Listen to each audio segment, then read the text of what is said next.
The fluorescent lights buzzed overhead, casting the emergency room in sterile white brightness that made the blood look darker, more real.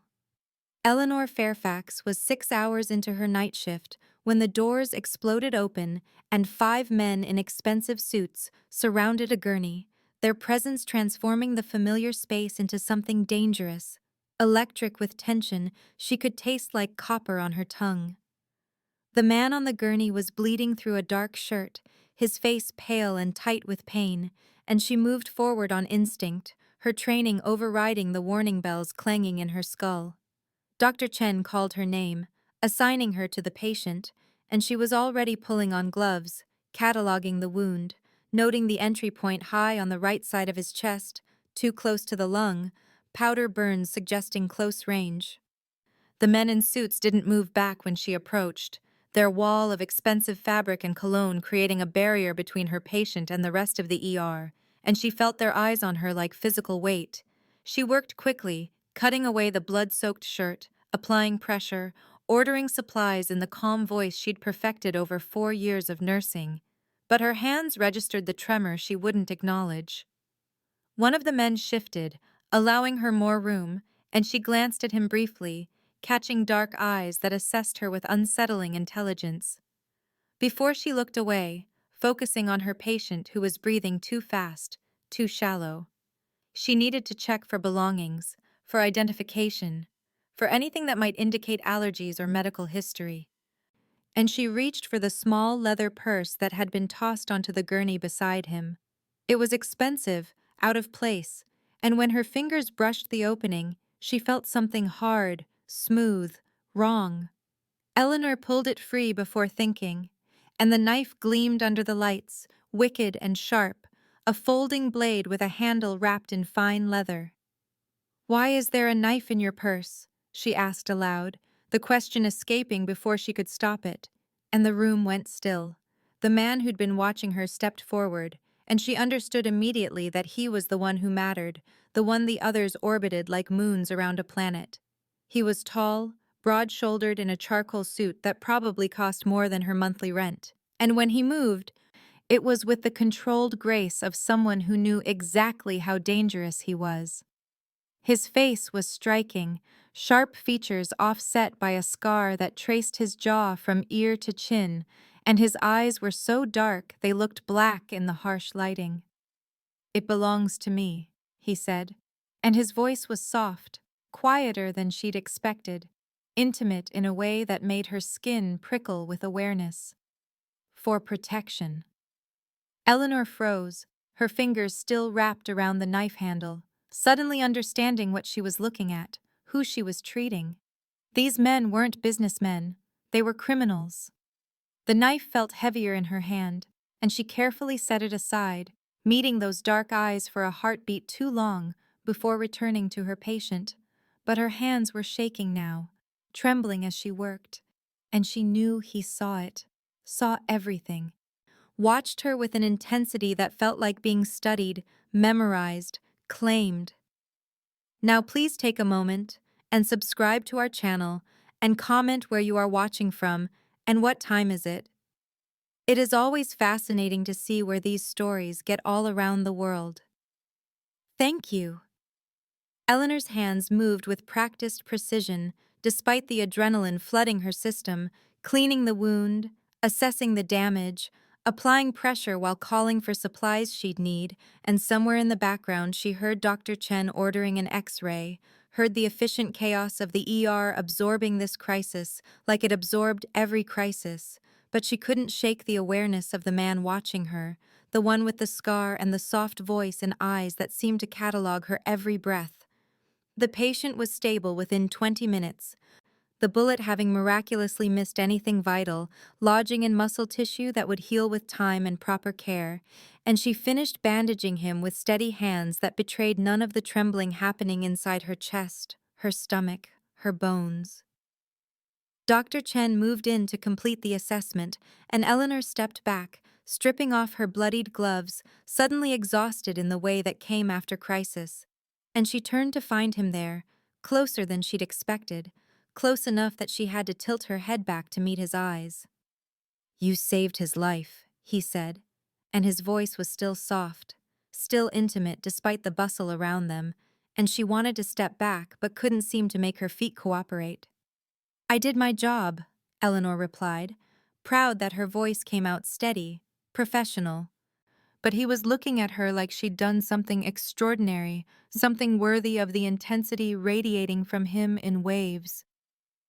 "What's your name?" he asked, and she shouldn't answer, should maintain professional distance, should remember that these men were dangerous, criminal, everything she should avoid. "Eleanor," she said, the word escaping before she could stop it, and he repeated it slowly.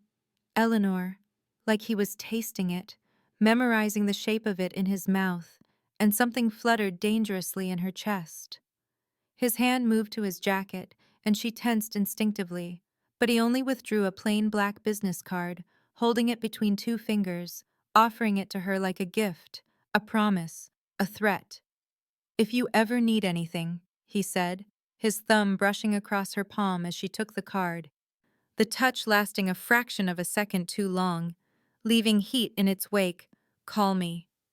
Then he was moving away, gesturing to his men, and they were lifting the patient, the man he'd called William, preparing to leave against medical advice, and Eleanor should stop them, should insist on proper discharge procedures. But Dr. Chen was already stepping back, clearly knowing better than to argue, and within moments they were gone, the ER returning to its normal rhythm as if those men had never been there at all. Rebecca found her 10 minutes later, gripping her elbow with concern carved into her round face, asking if Eleanor was okay, saying she looked pale, shaken, and Eleanor forced a smile, claiming it was just a difficult patient, just the late hour, just tiredness. At home in her small apartment as dawn broke over the city, Eleanor stood in her kitchen holding the black card with its single phone number embossed in silver, and she couldn't stop seeing his eyes, couldn't stop hearing the way he'd said her name, couldn't stop feeling the dangerous flutter in her chest that had nothing to do with fear and everything to do with attraction she absolutely could not afford.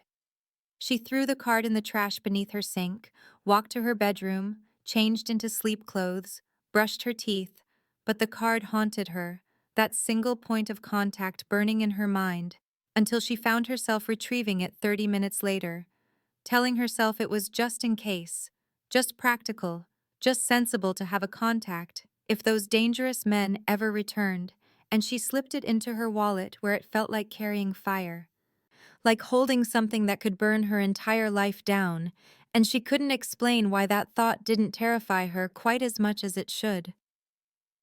3 days passed in the familiar rhythm of hospital shifts and restless sleep, and Eleanor convinced herself the encounter had been an aberration, a strange moment she could file away and forget. But the business card remained in her wallet like a talisman, like a secret, like something that burned against her hip every time she moved. Her Thursday shift ended at midnight, and she walked through the fluorescent-lit corridors toward the parking garage with her bag heavy on her shoulder, exhaustion settling into her bones the way it always did after 12 hours on her feet, and the garage was nearly empty at this hour. Her small sedan waiting in its usual spot on the third level, where the overhead lights flickered intermittently, casting shadows that moved like living things. Eleanor saw the damage before she reached the car, her steps faltering as her brain processed what her eyes were showing her. All 4 tires slashed, rubber hanging in ragged strips, and the word written across her windshield in something dark that might have been paint, or might have been worse. Her heart kicked against her ribs, fear flooding cold through her veins as she spun in a slow circle, suddenly aware of how alone she was, how vulnerable, how the shadows between the concrete pillars could hide anything, anyone. She fumbled for her phone, fingers clumsy with adrenaline, trying to pull up the hospital security number. But headlights swept across the garage level, and a black SUV rolled to a stop 20 feet away, sleek and expensive and immediately recognizable even before he stepped out. Alexander moved toward her with that same controlled grace she remembered, his suit charcoal gray tonight, his scar visible in the harsh overhead lighting, and his face was carved from concern and something darker, something that looked like controlled fury. "Are you all right?" he asked, his voice that dangerous softness that made her skin prickle with awareness, and Eleanor could only stare at him, confusion cutting through her fear, because what were the odds? What were the chances? Why was he here? "I'm fine," she managed, the lie obvious even to her own ears, gesturing helplessly at her destroyed car, "but someone apparently has a problem with me." Alexander's eyes swept over the damage, his jaw tightening. And then he was pulling out his phone, speaking quietly to someone named William, words like surveillance and footage, and find them that made Eleanor's stomach clench with new understanding. She should call security herself, should handle this through proper channels, should maintain distance from this man who represented everything dangerous and criminal and wrong. But he was already moving closer, standing between her and the shadows, a barrier of expensive fabric and controlled violence. "What are you doing here?" Eleanor asked, suspicion threading through her fear, because coincidence felt impossible. And Alexander met her eyes with an honesty that shouldn't have been reassuring, but was. "My people keep an eye on the hospital," he said simply, "since William was treated here, and when your shift ended, they noticed you hadn't left the garage and called me." Eleanor processed this, the implications of being watched, monitored, tracked, and she should be angry, should feel violated. But mostly, she felt something uncomfortably close to relief. He offered her a ride, his hand extended like an invitation, like a temptation, and she refused on instinct, clinging to her independence, even as her car sat ruined and threatening behind her. Alexander didn't push, didn't insist, just made another quiet phone call, and within 15 minutes, a tow truck materialized, along with a mechanic who set to work replacing her tires with an efficiency that suggested money and influence beyond anything Eleanor had ever possessed. Alexander leaned against his SUV while they waited, and he asked about her shift with a gentleness that contradicted everything she thought she knew about men like him, asked if she was tired, if she ate dinner, if nursing was what she'd always wanted to do, and Eleanor found herself answering despite her better judgment, found herself relaxing incrementally in his presence, even though every rational part of her brain screamed warnings. "What do you really want?" she asked finally, needing to understand his motivation, his angle, because men like him didn't do kindness without reason, and Alexander was quiet for a long moment, his dark eyes holding hers across the small distance between them. "I want to ensure you're safe," he said, that soft voice carrying weight she didn't understand. "You helped my family, and I protect what's mine." The word family struck her as odd, chosen deliberately, and the phrase "what's mine" sent heat curling through her stomach even as fear kept her rooted in place. When her car was ready, new tires gleaming, the threatening message cleaned from her windshield, Alexander stepped back, giving her space, asking nothing, demanding nothing, and Eleanor slid into her driver's seat with her heart racing and her thoughts tangled. But as she drove toward her apartment, she felt his eyes on her like a physical touch, felt the weight of his attention like gravity, like inevitability, like falling. Eleanor sat at her kitchen table the next morning with her laptop open and coffee growing cold beside her, typing Alexander Tremayne into the search bar with fingers that felt like they belonged to someone else. Someone reckless enough to investigate a man who carried knives and commanded loyalty from dangerous people. The results were frustratingly vague, references to Tremayne Industries, with holdings in real estate and import-export, a few society page photos showing him at charity galas in immaculate suits with beautiful women on his arm, but nothing concrete, nothing damning, just the careful digital footprint of someone who knew how to keep secrets. She clicked deeper, finding forum discussions and speculation, whispers about organized crime and territory disputes, someone claiming the Tremayne family had controlled the city's underworld for 3 generations. And Eleanor's stomach twisted with fear, and something uncomfortably close to fascination, because she couldn't reconcile those words with the man who'd waited with her in a parking garage, asking about her day. Her shift that afternoon started normally enough, the usual parade of injuries and illnesses, but Catherine Ashworth found her during her break, the hospital administrator's severe face arranged in concern that felt more like accusation. "I need to speak with you about the incident last week," Catherine said, guiding Eleanor into an empty consultation room. "We had reports of dangerous individuals in our emergency department, and I need to know if you've had any contact with them since." Eleanor's heart hammered against her ribs, but she kept her face carefully neutral, saying she'd treated a patient that night and hadn't seen anyone since, the lie sliding out easier than it should have. Catherine studied her with sharp eyes, reminding Eleanor that the hospital had a responsibility to staff safety, that any threats or unusual contact should be reported immediately, and Eleanor nodded with what she hoped looked like innocent cooperation. Rebecca cornered her 2 hours later near the supply closet, her round face tight with worry and accusation both. "I saw you," Rebecca said quietly. "Thursday night in the parking garage with that man, the one from last week. And Eleanor, what are you doing?" Eleanor wanted to explain but couldn't find words that would make sense, so she downplayed it, claiming he'd just happened to be there when her tires were slashed, that he'd helped and left, nothing more. But Rebecca gripped her arm with surprising strength. "Those men are dangerous," Rebecca insisted. "Everyone knows the Tremayne family is connected to organized crime, and you need to stay away from them." Eleanor promised she would, adding another lie to the growing collection, and she finished her shift with Rebecca's warning echoing in her head alongside Catherine's suspicion, knowing she should feel more afraid than she did.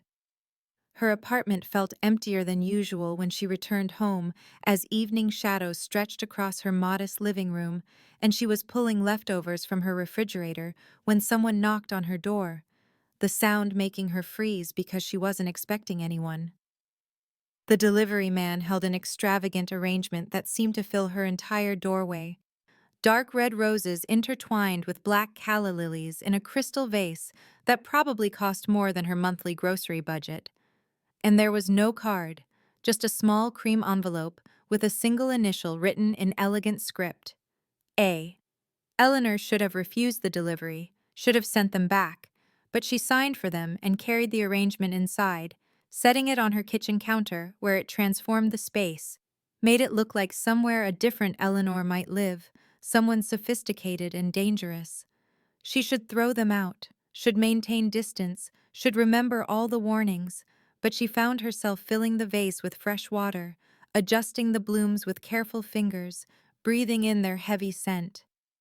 Her phone rang from an unknown number, and Eleanor stared at the screen for 3 rings, knowing who it was, knowing she should let it go to voicemail, knowing she was going to answer anyway. "Did you receive my gift?" Alexander's voice was low and intimate through the line, that dangerous softness wrapping around her even through digital distance, and Eleanor's breath caught despite herself, her free hand touching one dark petal. "Yes," Eleanor said, her voice steadier than she felt, standing in her small kitchen with the phone pressed to her ear and the scent of roses heavy in the air. "I received them. They're beautiful." Alexander's pleased hum traveled through the line, intimate as a touch. And then he asked if she would have dinner with him, his tone making it sound less like a proposition and more like an inevitability, but Eleanor's rational mind reasserted itself, reminding her of everything dangerous about this man. "I can't," she said, "because this is insane. You're dangerous and I don't know you, and having dinner would be inappropriate and probably stupid." The silence stretched long enough that Eleanor thought he might have hung up, but then he spoke again, that dangerous softness wrapping around a single question. "Are you afraid of me?" Eleanor closed her eyes, her free hand gripping the counter edge, and she could lie, should lie, but something in her refused to be anything less than honest with him. "Yes," she admitted. "I'm afraid of you, of what you are, of what knowing you might mean." Alexander went so quiet she could hear her own heartbeat thundering in her ears, and when he finally responded, his voice carried a weight that made her chest ache. "I would never hurt you, Eleanor," he said, and she believed him despite every logical reason not to. Believed him in some fundamental way that bypassed reason entirely. "Can I call you again?" he asked, not pushing for dinner, not demanding anything, just asking for permission, and Eleanor knew she should refuse, should cut this connection before it tangled around her irreversibly. "Maybe," she heard herself say, the word a betrayal of her better judgment, and Alexander's quiet satisfaction traveled through the phone like heat. They talked for an hour, maybe longer, Eleanor losing track of time as she moved from the kitchen to her small couch, curling into the corner with the phone pressed to her ear, while Alexander asked about her nursing career, how long she'd worked at the hospital, whether she'd always wanted to help people. She found herself telling him about putting herself through nursing school, about her tiny apartment that cost too much for what it was, about having no family left since her parents died when she was 19, and the words flowed easier than they should have to a near stranger, especially one who carried knives and commanded dangerous men. Alexander revealed little about himself, deflecting questions with the skill of someone accustomed to keeping secrets, but he listened with an intensity she could feel even through digital distance, asking follow-up questions that suggested genuine interest rather than polite conversation. When they finally said goodnight, Eleanor felt unmoored, like she'd been standing on solid ground that had suddenly shifted beneath her feet, like she was balanced on the edge of something vast and dangerous, with no clear path back to safety. Her shift the next day started normally, the usual controlled chaos of the emergency room, but 3 hours in, paramedics rushed through the doors with a man on a gurney, his face swollen and bloodied from a severe beating, and Eleanor moved automatically into treatment mode until the patient grabbed her wrist with surprising strength, his terrified eyes locking onto hers. "Please," he gasped through split lips. "You have to help me disappear. Greville is going to kill me. I saw something I shouldn't have seen." Eleanor's blood went cold at the name, some instinct screaming warnings, and before she could respond, before she could process what he meant, two men in expensive suits walked through the emergency room doors, their eyes scanning the space with predatory focus until they landed on her patient. And Eleanor knew with absolute certainty that whatever she did next would change everything. Eleanor's training overrode her fear as she positioned herself between the patient and the approaching men, her voice steady as she informed them that the individual they were seeking had been transferred to the cardiac unit on the 4th floor, the lie forming with surprising ease while her heart hammered against her ribs hard enough to hurt. The taller of the two men studied her with cold eyes that reminded her of a reptile, something ancient and remorseless, and he said they'd like to verify that information, moving toward the examination rooms with purpose that suggested he didn't believe her at all. Eleanor's hand found the silent security alarm mounted beneath the nurse's station counter, pressing it with fingers that trembled only slightly, knowing she had perhaps 90 seconds before help arrived and wondering if that would be enough. The shorter man noticed her movement, his expression shifting from cold professionalism to something darker, and he crossed the distance between them fast enough to make her flinch, his hand closing around her forearm with bruising pressure. "Where is he really?" the man demanded, his voice low and conversational despite the violence in his grip, and Eleanor met his eyes with a courage she didn't feel, repeating that the patient had been transferred and she couldn't provide additional information due to privacy regulations. The man's fingers tightened, pain shooting up her arm, and he leaned close enough that she could smell expensive cologne and something underneath it, like copper and fear, telling her that lying to them was a very bad decision. Hospital security burst through the doors with Rebecca behind them, her colleague's face pale with alarm, and the two men released Eleanor immediately, their demeanor transforming into benign confusion as they claimed to be looking for a family member and apologizing for any misunderstanding. Eleanor's arm throbbed where the shorter man had grabbed her, and as they turned to leave, he paused at the door, looking back at her with a smile that carried no warmth, saying, "We'll remember your face," before disappearing into the hallway. Eleanor reported the incident to security, and then Catherine Ashworth, explaining about the patient's fear and the threatening behavior. But when they went to check on him, his room was empty, the window open to the fire escape, and Eleanor knew he'd fled the moment he had opportunity. Her shift ended 2 hours later, her arm bruising purple and yellow, and she drove home on autopilot, checking her mirrors obsessively, jumping at every car that followed too close. Her apartment building looked different when she arrived, ordinary and somehow threatening simultaneously, and Eleanor climbed the stairs to her third-floor unit, with keys already positioned between her fingers, like Rebecca had taught her in a self-defense class years ago.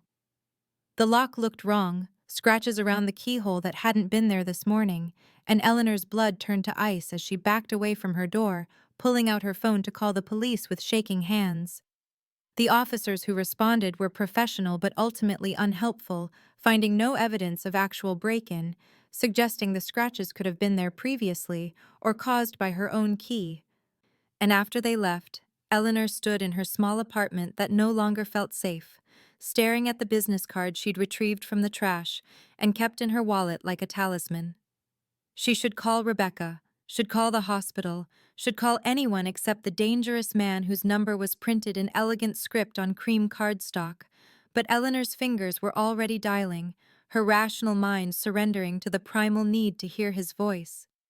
Alexander answered on the first ring, his hello sharp with something like concern, and Eleanor's carefully maintained composure cracked as she told him about Greville's men and her tampered lock and the terrible feeling that she was being watched.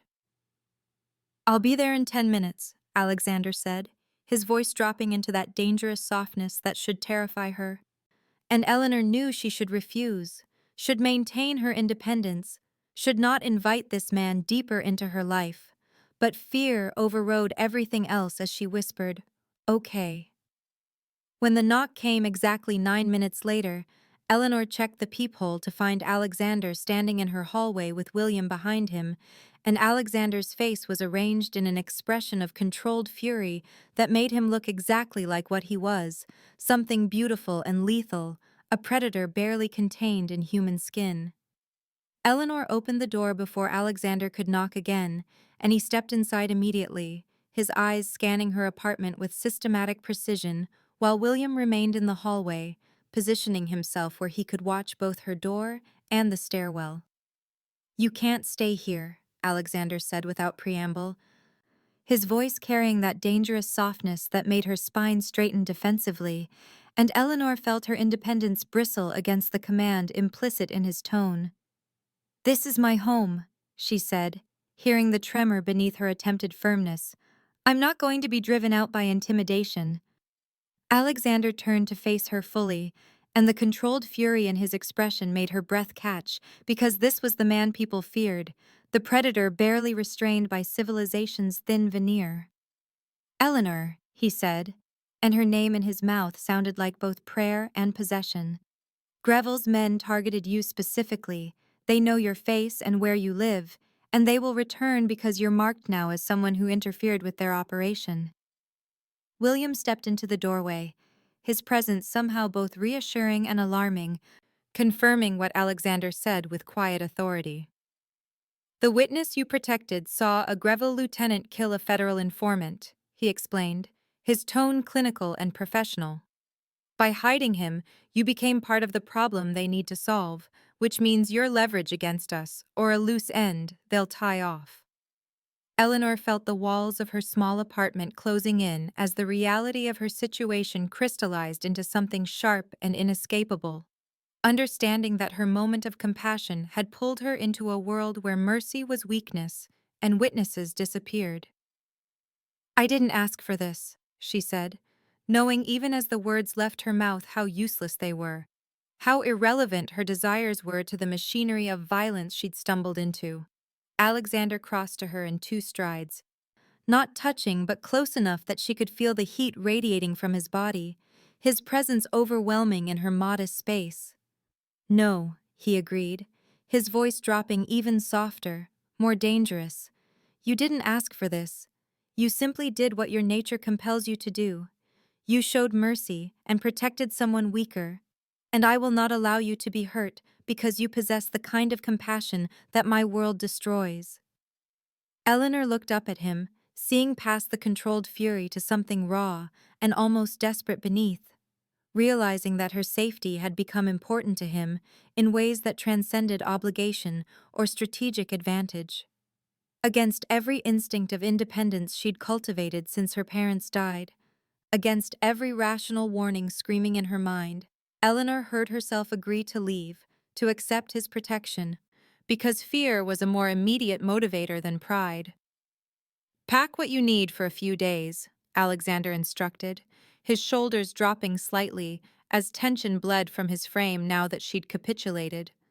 Within 15 minutes, Eleanor had thrown essentials into an overnight bag, while Alexander waited with the controlled patience of a predator confident in his dominance. And when they descended to the street, a black SUV identical to the one that had appeared in the hospital parking garage waited at the curb with another serious-faced man behind the wheel. The drive across the city passed in tense silence, Eleanor watching streetlights blur past while questions multiplied in her mind. And when they pulled up to a high-rise building in the financial district, she understood the scope of the disparity between their worlds with new clarity. Alexander's penthouse occupied the entire top floor, a space of floor-to-ceiling windows and minimalist luxury that made her tiny apartment seem microscopic by comparison, and Eleanor stood in the entrance feeling displaced and small, while he gave quiet instructions to William about security rotations and perimeter monitoring. The guest room he showed her to was larger than her entire living room, decorated in soft grays and creams, with an attached bathroom that featured marble and fixtures that probably cost more than her monthly salary, and Eleanor set her modest bag on the bed feeling like an imposter in someone else's life. "You have complete privacy," Alexander said from the doorway. "William will be posted outside the penthouse entrance. No one will disturb you." He moved to leave, giving her space. But Eleanor's voice stopped him before he reached the door, the question escaping before she could contain it. "Why do you care?" she asked. "Because we barely know each other, and you're risking some kind of conflict with this Greville person over me." Alexander turned back, and for a long moment, he simply looked at her, his dark eyes unreadable. And then he crossed the room again, slowly enough that she could retreat if she wanted, but Eleanor found herself rooted in place as he approached. He lifted one hand, hesitating briefly before cupping her face with a gentleness that contradicted everything dangerous about him, his thumb brushing across her cheekbone with devastating tenderness. "Thank you for calling me," he said softly, "for trusting me enough to reach out when you were frightened." His touch seared through her like fever, awakening something she'd been trying to suppress since the night she first saw him standing over William's gurney with blood on his expensive suit. "Why?" Eleanor repeated, needing to understand this thing growing between them, this impossible connection that defied logic and self-preservation. Alexander's expression shifted into something raw and honest, vulnerability breaking through his controlled facade. "Some questions have complicated answers," he said finally. And then he was gone, closing the door behind him and leaving Eleanor alone in luxurious surroundings that felt like both sanctuary and cage, her face still burning where he'd touched her, her heart racing with fear, and something far more dangerous that she refused to name. Eleanor woke disoriented in unfamiliar luxury, the morning light filtering through floor-to-ceiling windows that framed a city she barely recognized from this height, and for a confused moment, she couldn't remember where she was, until the previous night's fear came rushing back with crystalline clarity. She found Alexander in the kitchen, an image so incongruous it stopped her in the doorway because this dangerous man who commanded empires of violence was standing at the stove in dark jeans and a black sweater, his feet bare against marble floors, cooking eggs with the focused precision he brought to everything. "Morning," he said without turning, his awareness of her presence somehow unsurprising. And Eleanor realized she'd been holding her breath as she moved further into the space that smelled like coffee and something warm and domestic that made her chest ache with unexpected longing. They ate at the island counter, sitting side by side on leather bar stools, and the intimacy of the moment struck Eleanor with uncomfortable force, because this felt like a glimpse of something impossible, a life where the criminal and the nurse shared breakfast, like normal people instead of what they actually were. Alexander explained between bites that Thomas Greville had been encroaching on established territories for 6 months, disrupting agreements that had maintained peace between organizations for years. And the witness Eleanor protected had seen Greville personally execute a federal informant who'd been feeding information to multiple agencies. "I'm not a good man," Alexander said quietly, setting down his fork and turning to face her fully, his dark eyes steady and unflinching. "My world is violent, and the things I've done would horrify you, but I operate by a code that men like Greville don't respect, which is why this conflict was inevitable." Eleanor studied his face, seeing no apology or shame in his expression, only brutal honesty that she found herself respecting more than comfortable lies would have allowed. "Do you want me to lie about what I am?" he asked, his voice dropping into that dangerous softness. "Do you want me to pretend I'm something cleaner and safer than the reality?" "No," Eleanor said, surprised by her own certainty. "Because lies would make this even more impossible than it already is." Something shifted in Alexander's expression, approval or relief or something more complicated. But before he could respond, William appeared in the doorway with tension written across his usually impassive features. "Greville knows she's here," William said without preamble, his words dropping into the domestic space like stones into still water. "He's using her presence under your protection to force the confrontation you've been avoiding, calling it a sign of weakness that you're sheltering a civilian." Eleanor felt the temperature in the room drop as Alexander's entire demeanor transformed from almost human to something cold and lethal, the predator emerging from beneath the thin veneer of domesticity. "Take me home," Eleanor said, standing abruptly as understanding crystallized into something sharp and painful. "I won't be used as leverage or provocation in your war." Alexander stood as well, his voice hard and uncompromising in a way she hadn't heard directed at her before. "Your safety is not negotiable, Eleanor, and you're not going anywhere until this threat is eliminated." The autocratic certainty in his tone ignited something in Eleanor's chest, anger rising to meet his authority because she'd spent 7 years building independence from nothing, and she would not surrender her agency to anyone, regardless of how dangerous or protective they claimed to be. "You don't get to make that decision for me," she said, her voice rising to match the intensity crackling between them like electrical current. "I didn't ask to be pulled into your world, and I certainly didn't agree to become a prisoner in a gilded cage, while men I don't know use me as a chess piece in games I don't understand."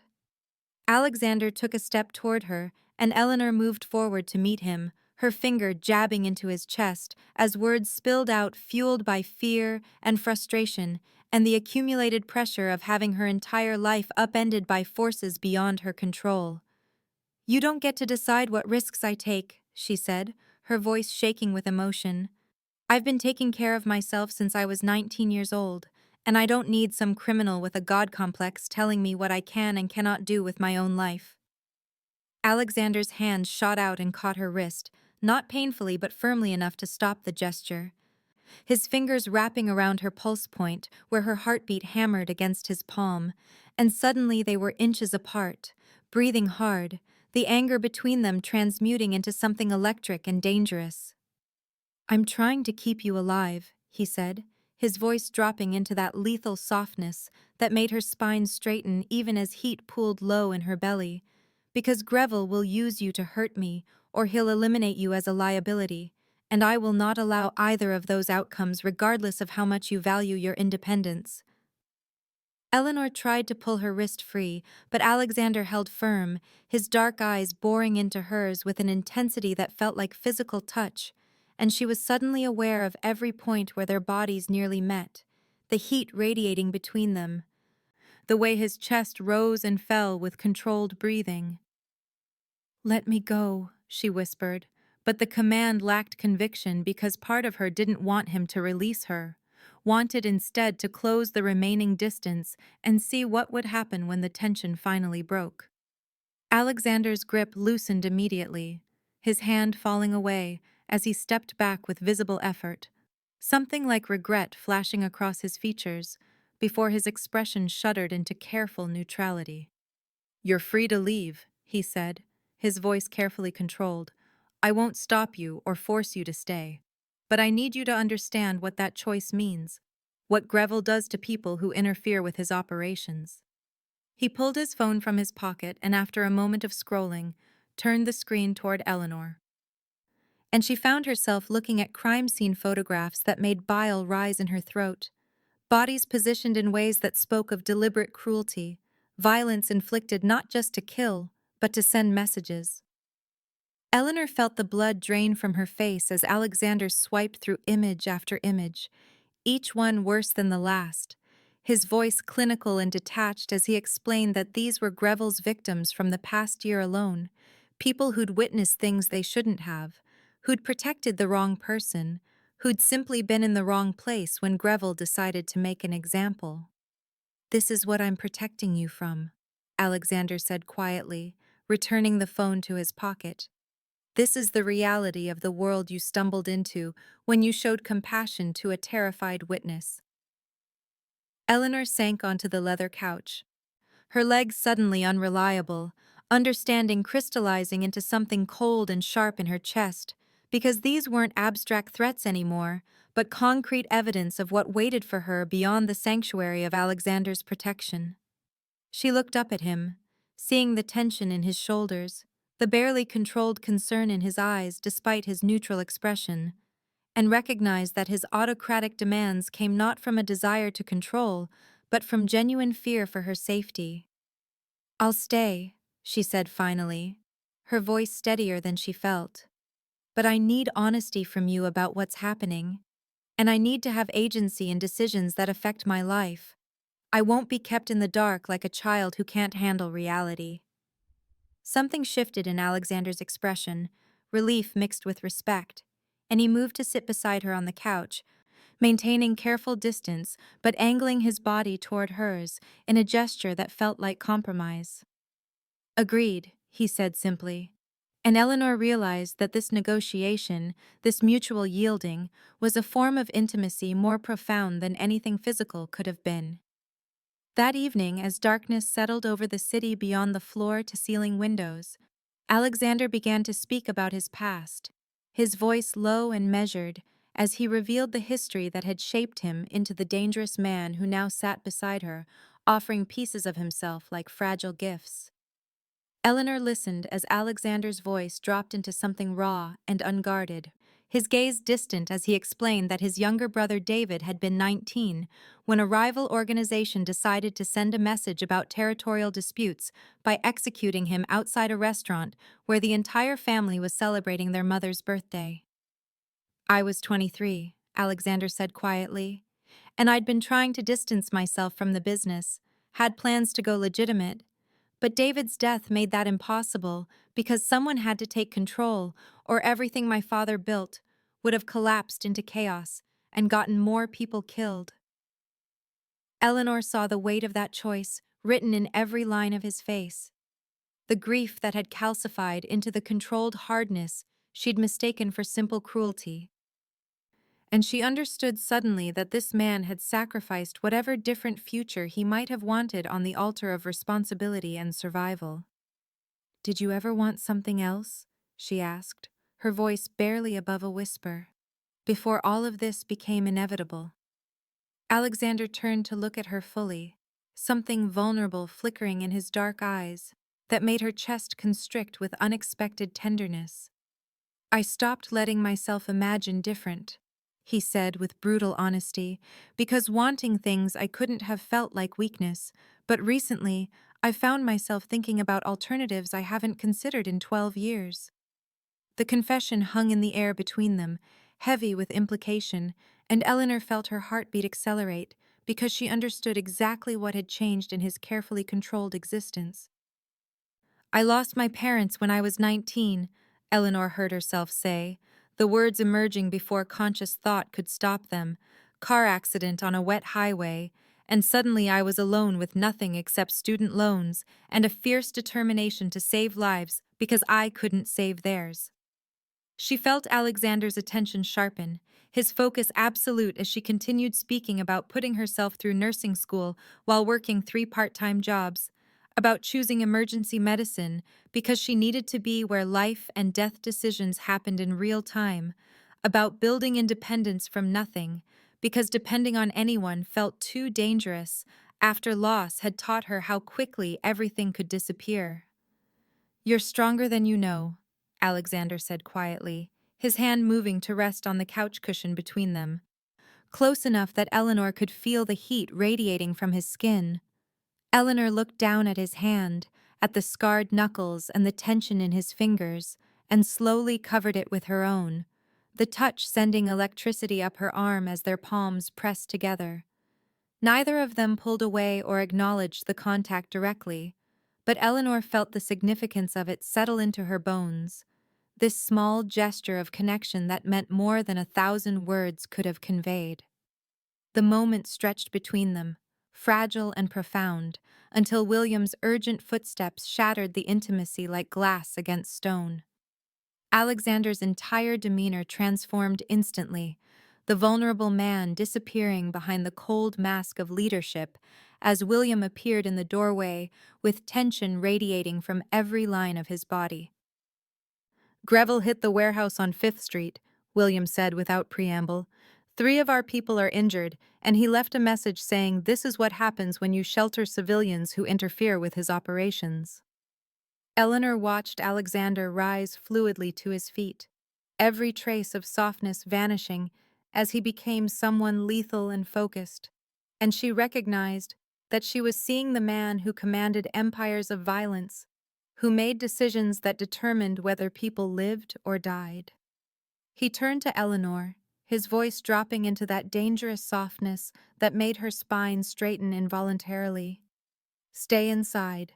Don't open the door for anyone except William, and I'll return as soon as this is handled."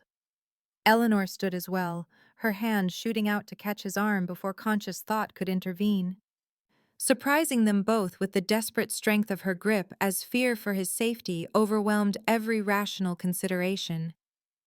Alexander froze at Eleanor's touch, his body going still as stone beneath her fingers. And when he turned to look at her, the transformation was instantaneous, the cold leader dissolving to reveal something raw and unguarded as his free hand came up to cup her face with devastating gentleness. "I'll come back," he said, his voice dropping into that soft intensity that made her breath catch, his thumb brushing across her cheekbone in a gesture that felt like both promise and goodbye, before he pulled away and disappeared through the door with William at his heels, leaving Eleanor alone in the vast penthouse with nothing but her fear for company. She paced the length of the living room as darkness settled over the city beyond the windows, her mind conjuring increasingly terrible scenarios with each passing minute, every sound making her pulse spike with the irrational hope that he'd returned. Hours crawled by with agonizing slowness as Eleanor called his phone repeatedly, only to be sent to voicemail, the silence stretching her nerves to breaking point as she realized with crystalline clarity just how deeply this dangerous man had embedded himself into her heart in such an impossibly short time. She'd known him for weeks, not months or years, and yet the thought of him bleeding in some anonymous location while she waited helplessly made her chest constrict with terror that felt like drowning. Near midnight, Eleanor heard the elevator chime and she rushed toward the sound, stopping short when Alexander emerged, looking like he'd walked through violence itself, his knuckles split and bloody, a cut above his left eye still seeping, his shirt torn at the shoulder, but alive and whole and here. Her relief overwhelmed every carefully constructed wall of caution as she closed the distance between them without conscious thought, her hands reaching for him with trembling urgency, fingers ghosting over injuries as her training warred with her fear. "You're hurt," Eleanor managed to say, though her voice came out thin and shaky, and she was already guiding him toward the couch, her professional instincts taking over even as her heart hammered against her ribs hard enough to hurt. Alexander allowed himself to be moved without resistance, sinking onto the leather with a barely suppressed wince that made Eleanor's stomach clench as she rushed to gather first aid supplies from the bathroom, her hands shaking so badly it took 3 attempts to open the antiseptic bottle. She cleaned his knuckles with careful precision, her touch gentle despite the tremor in her fingers, hyper-aware of every breath he took, every small reaction to her ministrations, the heat of his body radiating through the torn fabric of his shirt. Alexander caught her wrist as she reached for the cut above his eye, his grip firm but careful as he pulled her forward until she stood between his knees, his dark eyes fixed on her face with an intensity that made everything else disappear. "Eleanor," he said, and her name in his voice sounded like prayer and profanity combined, like something sacred being offered by someone who'd forgotten how to believe in salvation. Eleanor's free hand came up without permission from her rational mind, her palm framing his jaw, her thumb brushing carefully beneath the injury near his eye, as something fundamental shifted in the air between them. She saw the exact moment his control fractured, saw it in the way his eyes darkened and his breath caught. And then he was pulling her down, as she was already leaning in, and their mouths met with the force of weeks of accumulated tension finally finding release. The kiss started tentative, almost questioning, as if both of them were testing whether this fragile thing between them could survive contact with reality. But then Alexander's hand slid into her hair, and Eleanor's fingers tightened against his jaw, and everything ignited into something desperate and consuming. It was Eleanor who finally pulled back, breathless and shaking, her forehead resting against his as words tumbled out unbidden. "This is crazy," she whispered, but she couldn't make herself move away from the circle of his arms. Alexander's laugh was low and rough, his breath warm against her lips as he agreed. "Yes, it is." But his hold on her only tightened as if he had no intention of letting her escape, now that they'd finally stopped pretending this wasn't inevitable. Eleanor and Alexander stayed awake through the remainder of the night, neither willing to surrender the fragile intimacy that the kiss had finally allowed them to claim. And they talked with the kind of raw honesty that only exists in the small hours when exhaustion strips away pretense and leaves nothing but truth. "What happens next?" Eleanor asked, as dawn began to lighten the sky beyond the windows, and she meant both the immediate threat and the impossible thing growing between them, the question encompassing everything she didn't know how to articulate. Alexander's arms tightened around her where she sat tucked against his side on the couch, and his voice was quiet but steady when he explained that he'd arranged a meeting with Greville for 2 days from now, a negotiation on neutral ground to end the escalation before more blood was spilled. Eleanor felt ice slide through her veins at the thought of him sitting across from the man who'd already demonstrated his willingness to use violence indiscriminately. "That sounds like a trap," she said flatly, turning to look at his face in the gray morning light. Alexander met her gaze without flinching, his honesty brutal as always when he admitted it might be. But doing nothing wasn't an option because Greville would continue targeting anyone Alexander cared about until one of them was dead.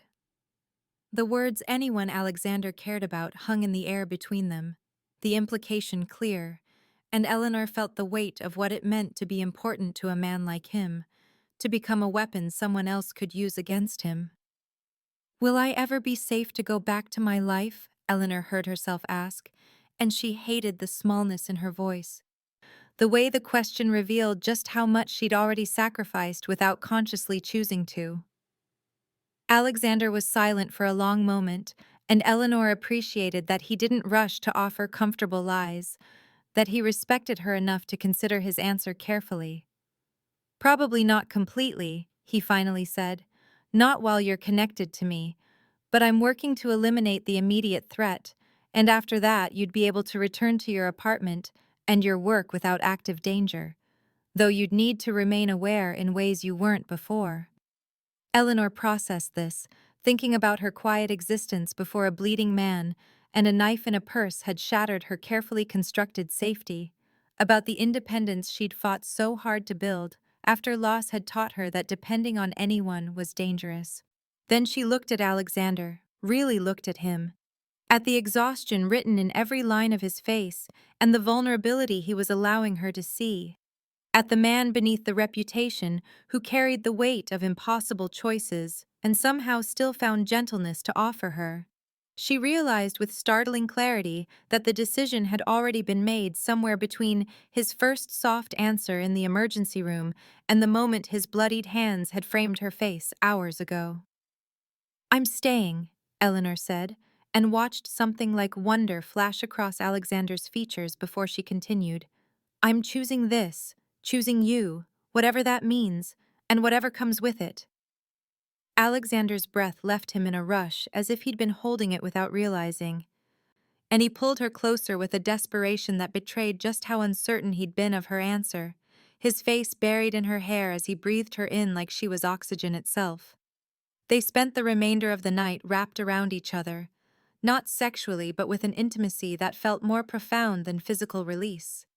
Two people forming a promise without words, that whatever came next, they would face it together, rather than alone.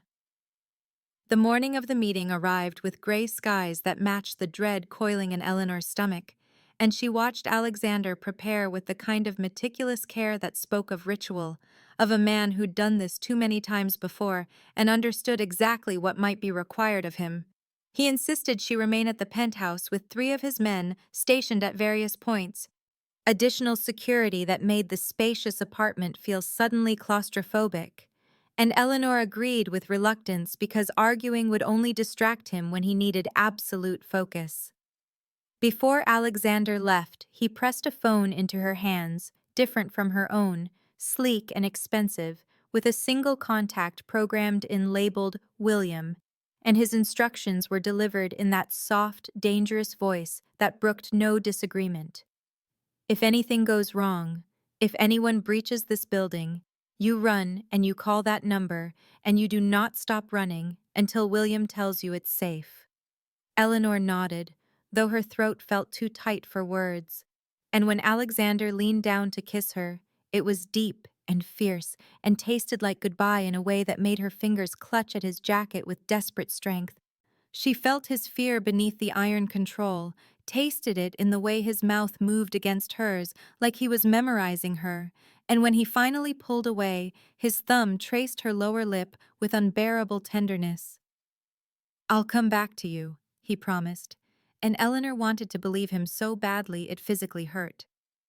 Then he was gone, and the penthouse became a cage of waiting, of counting seconds that stretched into minutes into hours, with agonizing slowness, while Eleanor paced the length of the living room until she'd worn an invisible path into the carpet. She tried to read, to watch television, to do anything to distract herself from the images her mind kept conjuring of Alexander bleeding in some anonymous location. But nothing could quiet the terror that hummed beneath her skin, like electricity. At hour 4, her phone rang with William's number, and Eleanor's heart stopped completely before lurching back into frantic rhythm as she answered with shaking hands. "Miss Fairfax!" William's voice was urgent and clipped, professional in crisis. "The meeting went bad. Alexander's injured. We're bringing him to you rather than a hospital because we can't involve authorities." "How bad is he?" Eleanor demanded, already moving toward the kitchen to assess what supplies were available. "Gunshot wound to the left shoulder," William reported.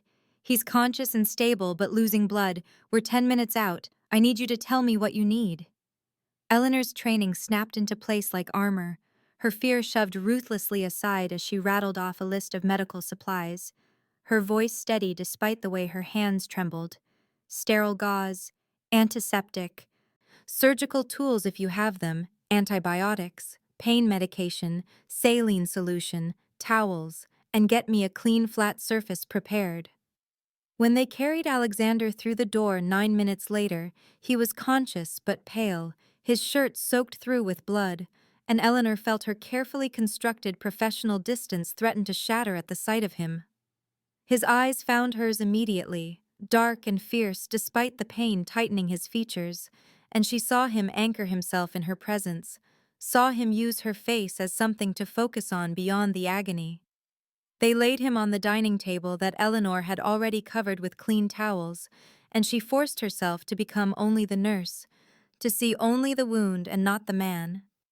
Her hands moving with practiced efficiency as she cut away his ruined shirt and assessed the damage while William stood ready to assist, his own face grim but trusting. Eleanor worked with steady hands, despite the terror screaming through her veins, her fingers probing the wound with practiced precision as she located the bullet lodged against Alexander's scapula, and she was grateful for the years of training that allowed her body to function on autopilot while her mind threatened to fracture under the weight of seeing him hurt.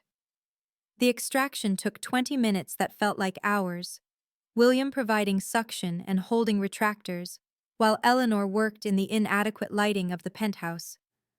And when she finally dropped the bloodied bullet into a dish with a metallic clink, she felt something inside her chest release, even as exhaustion crashed over her like a wave. She irrigated the wound channel thoroughly, packed it with antibiotic-soaked gauze, and closed the entrance with careful sutures, her movements automatic and sure.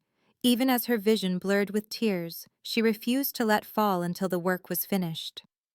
Alexander never made a sound beyond sharp inhalations through clenched teeth, his dark eyes fixed on her face the entire time, as if watching her was the only thing keeping him tethered to consciousness. And Eleanor felt the weight of his gaze like a physical touch, anchoring them both through the nightmare. When she finally stepped back, peeling off the bloodied gloves with shaking hands, the adrenaline that had sustained her drained away all at once and left her hollow and trembling, and the professional distance she'd maintained shattered completely as the reality of how close she'd come to losing him slammed into her chest. Alexander reached for her with his uninjured arm, his hand catching her wrist and pulling her down until her forehead rested against his, and she could feel his breath warm against her lips, solid proof that he was alive and whole enough despite the violence written across his body. "You're an idiot," Eleanor whispered fiercely, her voice breaking on the words. "You walked into a trap, and you could have died, and I would have been here waiting, and you never would have come back." "It wasn't a trap," Alexander said softly, and she heard the exhaustion beneath his words. The pain he was trying to minimize for her sake. "I knew it might turn that way, and I planned accordingly. I had 8 men positioned around the location, and Greville thought he had the advantage, but he was wrong." Eleanor pulled back enough to search his face, to catalog the gray pallor beneath his tan, and the tightness around his eyes that spoke of agony he was too stubborn to acknowledge. "Is he dead?" she asked, and Alexander's expression shifted into something cold and final as he answered simply, "Yes, Greville is dead. I killed him when he went for his weapon. The threat is over."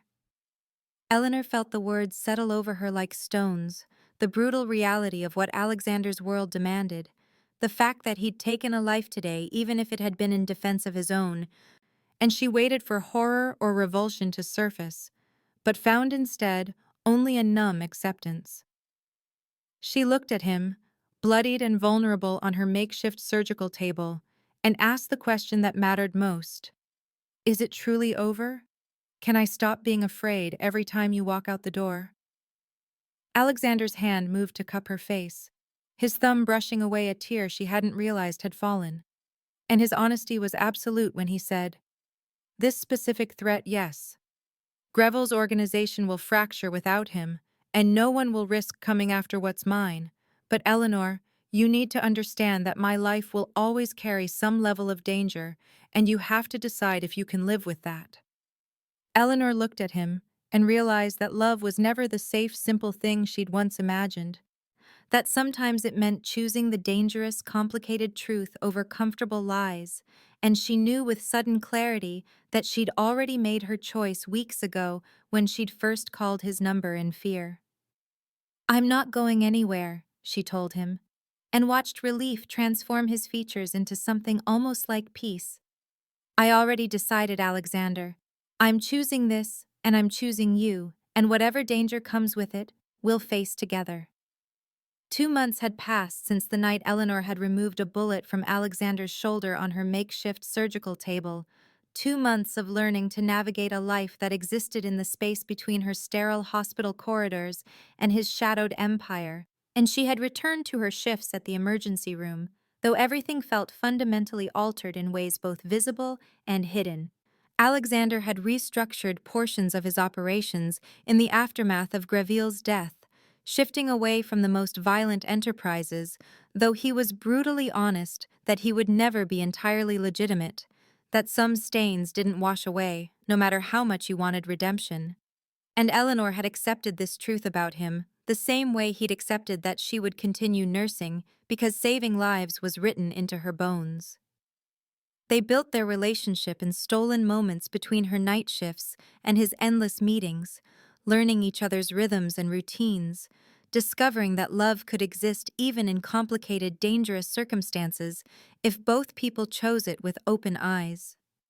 Eleanor carried the knife Alexander had once kept for protection in her purse now, tucked into the inner pocket where it rested against her stethoscope, a symbol of how their worlds had merged and the mutual protection they offered each other.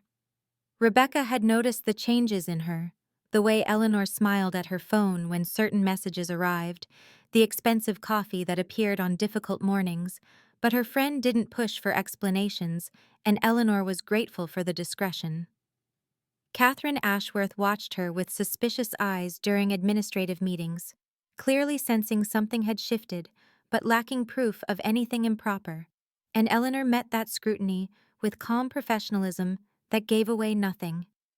On a Thursday evening, when Eleanor's shift ended at 7, she found Alexander waiting in the hospital parking garage, leaning against his black car in a charcoal suit that probably cost more than her monthly rent, and the sight of him still made her heart stutter despite the months of growing familiarity. He kissed her in greeting, his hand cupping her face with that devastating gentleness he reserved only for her. And then they drove out of the city as the sun began its descent toward the horizon, leaving behind the concrete and chaos for something quieter.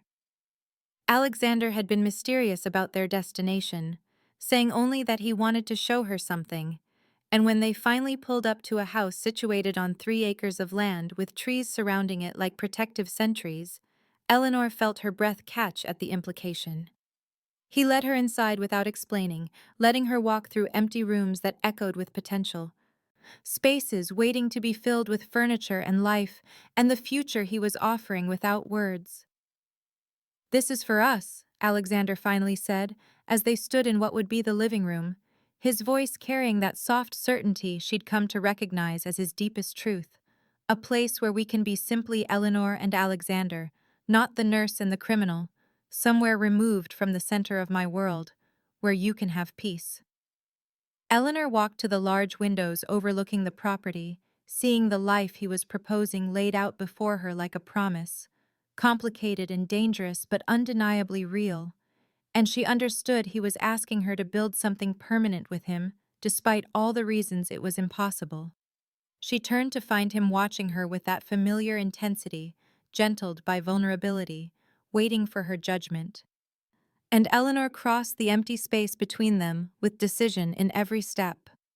"Yes," she said before he could articulate the question, and watched relief and joy transform his features into something almost like wonder.